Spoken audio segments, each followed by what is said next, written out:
What is a neutral? This setup is going to be very helpful in teaching people what a neutral is and is not. And what I've been able to do is feed 240 volts into this auto transformer and derive a neutral, which is the center tap of the transformer. Side note, I will be able to move that center tap for further experiments, but let's just stay in the middle to mimic the split phase that feeds your house.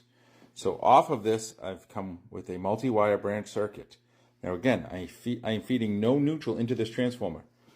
I derived my own neutral. This is a new neutral. It's going to feed up to these receptacles, and we'll see if this works like a multi-wire branch circuit and the neutral carries only the imbalance.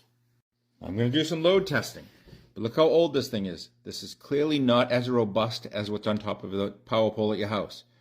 So we're looking for just the idea that it can do this, not that it's going to do it as perfectly as in your house. Okay, so 123 volts on this receptacle, and this will show the load when I turn something on. That'll show the load on that receptacle, and this will show the load on the neutral. So I'm going to turn on this hot plate, and we get 5 amps over there and 5 amps on the hot. Like I said, the transformer can't quite keep up, so the voltage gets a little sloppy, but the idea will work, hopefully. I turn on this one. Well, let's turn that back off. So let's watch what happens when I turn on the other one. Will I carry the imbalance or the sum on the neutral? I carry the imbalance. Because there is no imbalance, it's basically zero. Now if I turn on another hot plate to recreate an imbalance, that imbalance runs on the neutral. There you go.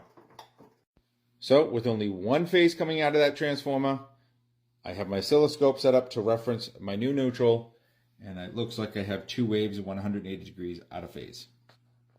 Let me draw out what I'm doing and explain it for anybody who's still curious. All right, so this is how your house is fed. You have a primary, which induces a voltage in this, or an EMF in this, and across the entire length of the winding, you have 240 volts.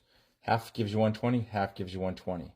And the reason I'm doing this video is there's just a lot of misconceptions that somehow where the neutral connects is somehow special and things reverse or change after the neutral connection. It is one continuous winding. And what helps to confuse